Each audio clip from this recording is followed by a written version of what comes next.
All right, if you guys could all get to your seats, please. Giannis?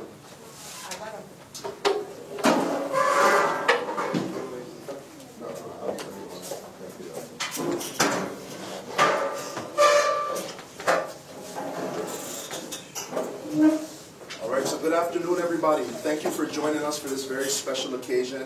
Please join me in welcoming the president of CONCACAF, Mr. Victor Montegliani, here to St. Croix in the U.S. Virgin Islands.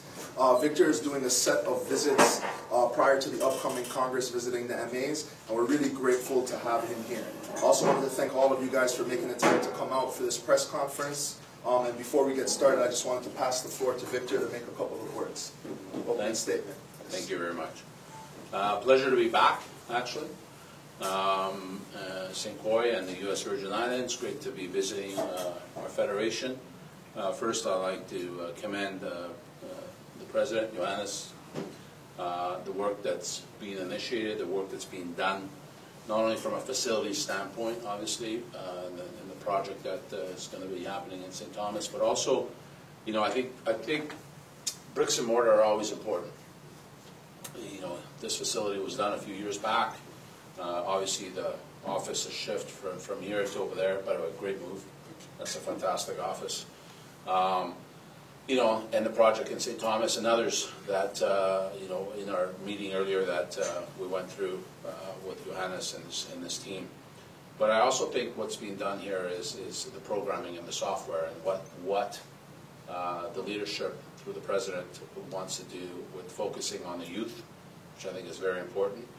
And really not only the present in terms of, yes, running competitions and all those kind of things, those are important, but obviously focusing and ensuring that there's club licensing that's being done, there's coaching development that's being done, because in the end the growth of the game is not because of your top men's league or your top women's league in isolation. If you're not building your foundations and supporting those foundations through stakeholders like coaches, referees, but significantly through your players and your youth, I think you put yourself in a very precarious position in the future. And the great thing is that the plans and the work that Johannes and his team wants to do moving forward will set USVI up for the future. So a lot of those tough decisions have to be made in the present, right? However, and they need to be made, and they are going to be made. And of course, Johannes and the USVI Football Federation has all CONCACAF support and my personal support to make those decisions. Because in the end, those are the tough decisions that put you in best stead. CONCACAF is the best example of that. My administration took over 8 years ago in a whirlwind in terms of what we took over. And we had to make some very difficult decisions early on that were maybe sometimes not even popular. But now, after 8 years, we have much more healthier competitions, we have more competitions, we have more development, we have more funding. Everything is because of what was done 8 years ago and the difficult decisions. So I'm glad the path that the USVI Football Federation is taking through the leadership of Johannes in making these decisions, making them now, but at the same time understanding that not only does the infrastructure have to grow, like it will, but also the programming and focusing on your youth players. So I think that's a very important element, and I'm glad to see that it's happening here. Obviously, it's great to be in your beautiful island, and thank you for the great weather, because where I was coming from, it wasn't great. And we look forward to further discussions this afternoon on football, because there's nothing greater than talking about football. So thank you very much. Thank you for having me. Thank you for your warm hospitality. And of course, this is not my last visit. I'll be back. But it's a real pleasure to be here. Thank you. Please, give it a round of applause. Prior to opening up the floor for questions, I just wanted to give Johannes, the President of the Virgin Islands Soccer Federation, an opportunity to just make an opening statement as well. Thank you. Well, first and foremost, thank you very much, Victor, for coming. On a personal level, for me, soccer is just a reflection of life in and of itself. So the ball is what brings people together and creating real relationships with people. I think the crew that you brought along with you, a lot of us have relationships that go beyond just the game. Everybody's available to us at a beck's call for minuscule to major issues have been addressed by your team very well for us. And I'm very grateful for your support and for being here with that. For us, I think, yes, our focus is on youth development. We're actually going to take an opportunity to, we're looking to launch an under-13 league for this summer, a little 2-month program with the intent of going out into our local community, try to get our small businesses for $500 to sponsor a team, and as a gateway to open up our communication with the community and the stakeholders.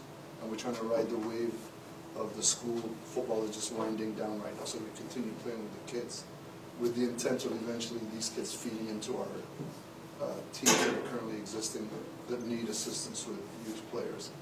So that was a quick pitch for some of the things that we're trying to get going here. We're very grateful for your presence here, and I know it shines a light on what we're trying to get done, and it's very much appreciated. And thank you guys all for coming and showing an interest in what we're doing here. Thank you. Thank you, Hannes. So I'd like to take this time to open up the floor to questions, and I'll allow the individuals up ahead to select. If you guys just please raise your hand, or whoever has a question, just sign. And the floor is open, guys, please. Not all at once. I'm not a reporter, but I'll say maybe just for the content, maybe give us a brief rundown of the short-term plans, long-term plans, maybe for the territory, if there might be. Sure. I know we've discussed it. Yes. Well, so for the long-term plans, right now we're working on developing a facility over on St. Thomas in the State Nazareth, which is adjoining the Eudora Ken School. There's a 5-acre land that has been, we've got a lease agreement with the government, a 50-year lease, which is a minimum expectation for FIFA to be able to fund the project. We're in what we call a zero phase right now, so there's a lot of architectural and engineering aspects going on. So the long-term plan is eventually to duplicate, at the minimum, a field with a fence around it on St. Thomas to be able to, with a turf pitch, so it will facilitate games over there. As you know, St. Thomas is obviously geographically very different to us. The topography, it's all mountainous and very hard to find land. Us having found this location is a godsend in a way, and the hopes is St. Thomas is actually better suited for international development from airlift standpoint, from hotel capacity. That infrastructure is really much better there than it is over here. So the hope is we can get that off the ground, maybe if all goes well, break ground this year, or at least hopefully by next year get the ground broken, and we get movement in that direction. The short-term objectives are, we're launching, next weekend we're having the Shield Cup, so the winners of the President's Cup and the league, the top 4 are going to be playing against each other. After that we launch into our President's Cup, after which we go into our regulation Premier League start. Also, we're going to be launching our second Women's League. I'm not clear if it's going to be a 7 or 9-a-side because it's still in baby steps trying to get it going. Hoping that we'll get some additional ladies playing on St. Thomas so we can elevate the game a little bit more. In the fall, we're going to be having our second league again, but it'll be for the youth. It's an under 13 and under 10 group, which will be girls and boys. Under 10s will be like a co-ed scenario, but the under 13s will be girls division and a boys division. So the hope is that we can get at least 10 teams in each division on each island, which it's a broader base, so as time goes on, this broader base now funnels into the teams. So that's sort of a culmination of what our short-term expectation, and at least the long-term for this year and moving along, the youth will become a more regular rotation. So those, hopefully that gives you some idea. Maybe also allude to some of the hardships that you're facing, and if maybe we could transition to maybe why you see optimism for this area as well. The optimism is, I'm a perpetual optimist. I know you are. Yeah. Now, I meant more so for him. Okay, no, but living in the Virgin Islands, it's almost an expectation. Anybody that's living here loves here, and we got to do the best we can to make this place the best that we can make it. So I think the challenges that we face really are trying to really get our foundation in order. We've got to get, as Victor alluded to earlier, our coaches certified. So we're going through that process. It's been a long time coming. It's something that should have been done over a decade ago, but our reality is that it hasn't been done, so we're there. We're in this place now. We've done our D certification, which is the lowest level to come in, which is just perfunctory in that you get the fundamentals of the game, understand how to manage a team, etc. And there are some people that have been coaching historically, but don't necessarily have the certifications. And now they're going to be fast-tracked into what they call the C license. The C license now gets elevated, a little more detailed, with eventually a pathway into B and A, and eventually to the Pro, which is the highest certification we can get. So that is one phase of the development that's required. The second phase is we need our referees. It's very difficult to try to launch any kind of league without referees in place. And historically, we have not had any new referees getting developed. But recently we've had we have a gentleman, Somer Weber, on St. Thomas, who's head of referees. He's been doing an outstanding job of getting people in, getting them developed. And it's going to take time, because I can't just drop water on a crowd and make them referees. They have to gain the experience, understand the rules, and get full exposure to the game. So it's a long, the hardship is that, but the optimism is that that's all it is. It's just being patient. So if we have the patience and chip away at it, we will get the end result that we're looking for. So for me, that's how I see the challenges, but the challenges are also the opportunities. Yes, this question's for Victor, John Clendenin here. Can you talk a little bit, in the unit of the environment development football, but for our listeners and the people that are listening to the broadcast, could you explain about the 6 continental associations of CONCACAF and a little bit about FIFA and what we're a part of here in the Virgin Islands? Yeah, well, you have FIFA, which is, I think everybody knows, it's not just the electronic game that our kids like to play. It's the world governing body, 211 members, with the USVI being one of them. And the great thing about the democracy of FIFA, it's one member, one vote. So a country like the United States has one vote, a member like the USVI has one vote. And so that's the beauty about the democracy. It is cut up into 6 confederations, CONCACAF being one, the Confederation of North America, Central America, and the Caribbean, and we are 41 members. That ring you see on the ball there, that is our new logo.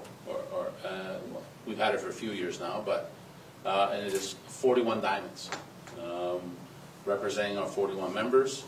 And the diamond represents also our basis of what CONCACAF is, which is opportunity, football, and those are the main pillars of what we do. Is obviously we want to develop football, we want to grow football, but we also want to give opportunity in the game, and the sustainability of our product is very important.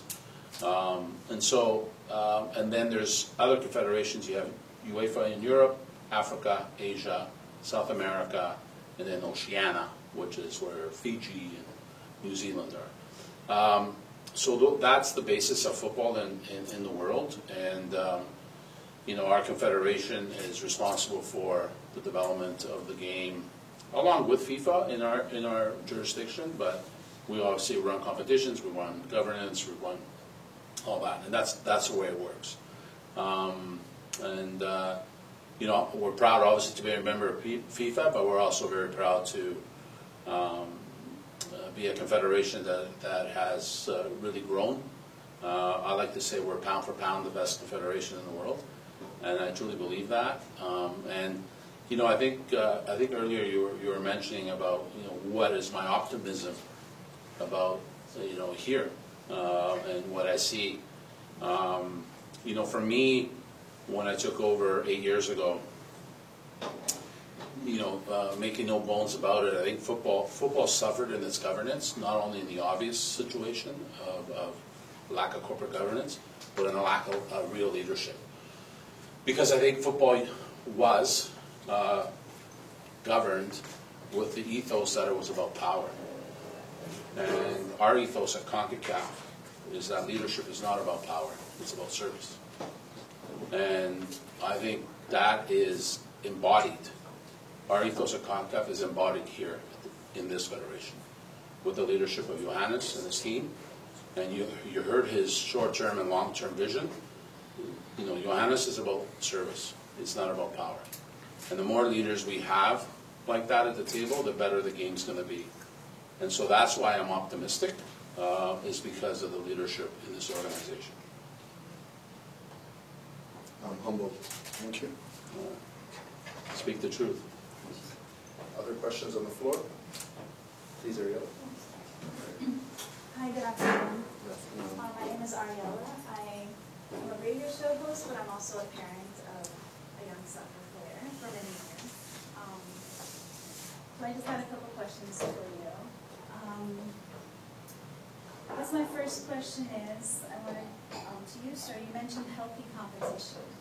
And so I was just wondering if you could just elaborate on exactly what that looks like, because there is unhealthy competition.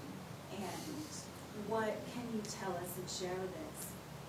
You being the president of all these amazing federations, soccer is such a great sport. There's all kinds of life lessons in there. And then I ask this because I look on the side of being a parent working with different pockets of the challenges that we have here with soccer, especially. And so a healthy competition mindset would be, I think, a really thing to bring up and to like, just, I guess, affirm and like define. I think that would be really good to. Yeah, I think I know where you're going, especially as a parent. So, you know, when you look at the development of a footballer, boy or girl, there's different phases, okay? There's train to train, so you learn how to train. There's train to compete, so you learn how to compete. And there's train to win. A big problem is the cultural aspect of too many times it's reversed, and you have train to win at a very young age. And winning should never be the emphasis of football at the younger ages. It's a result at the end of a 90-minute or whatever, 70-minute with youth or whatever you play. But it's about giving those young people an opportunity to learn the game, learn the skills to the game, and not just the football skills, you know, passing and stopping a ball and whatever, but also the interconnectivity they have as human beings, right? Their interpersonal skills, learn how to be teammates, learn how to, you know, be respectful in terms of competition, respect their coaches. And too often at a young age, you see, and it's not just here, it's everywhere, where you see that it's about winning the little cup or the little medal. And so I think you're right. What I see as healthy competition is you should never worry about winning until you need to worry about winning, which is when you're, you know, probably 16 plus years old is when you're starting to really compete at that level. Everything before that is about developing the player, all right, developing the person, and then obviously if they're talented and they work hard, they will find their way into an elite sort of pathway, whether it's national team or professional football or whatever, fine. But the reality is most people that play football are not going to be professional players or national team players. But what we want to do, and this is why it's important to have that healthy competition, a healthy development environment, is one of the jobs we have as leaders is to create consumers of football. Right? So we need to retain people so they don't leave the game, and we need to create consumers because at some point we want them to stay in the game.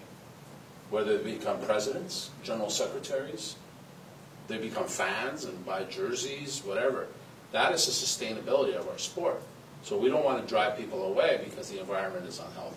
So to me, that is very important, that when I say healthy, especially as a parent, I'm a parent too, and my girls are a little older now, but when I used to go to their games, as a former player, a national team player, I'd stay away, right? Because I would see what was going on. And it's not the kids that's the problem.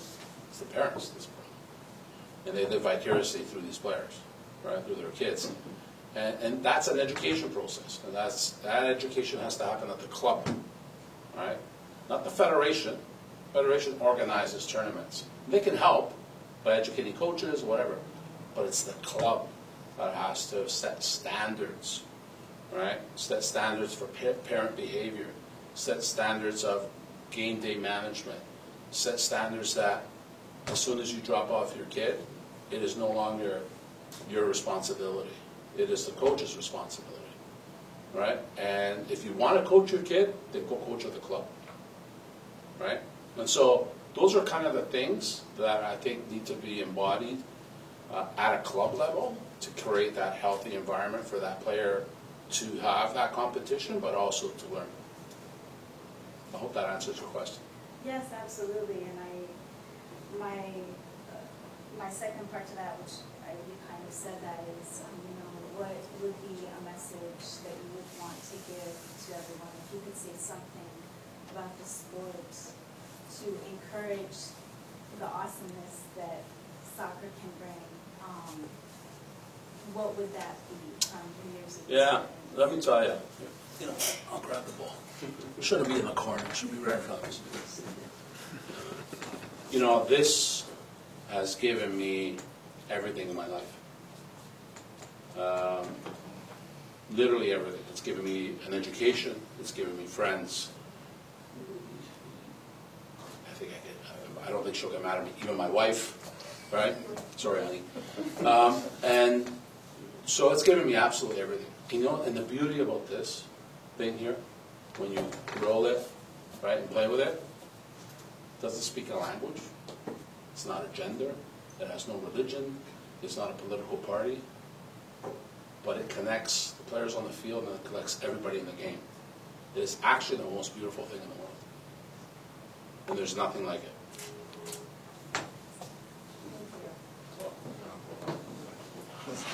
Very well said, yeah.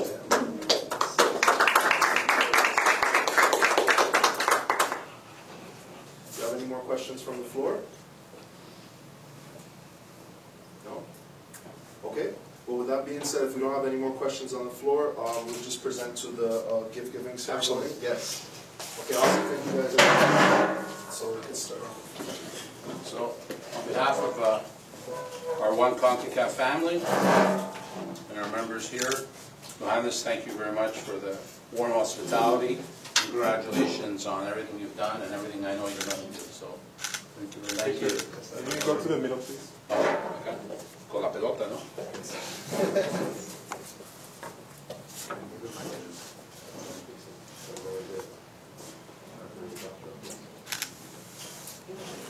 So this one is, and I want to give kudos here, and I give a little explanation here. This is the madras material that we use in our traditional heritage stuff, and this is actually the brainchild of Faraz. He incorporated this into our national uniform, and we'd love to present this to you. It's awesome. Hope you can. Thank you.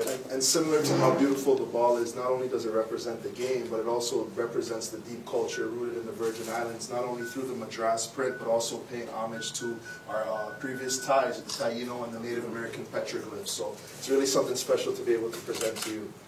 Yeah. And then, of course, last but certainly not least, we have a pennant for you as well. Thank you. That's nice. Yes. I'll wear it every Friday morning when I'm home. I play indoor with a bunch of old guys like me. That's what I'm talking about. Yeah. That's awesome stuff. Yeah, young guys, yeah. Well, that's what I was waiting Thank for you you. to say. That's nice. And guys, if we could get a big round of applause, please. Thank you to CONCACAF and the president.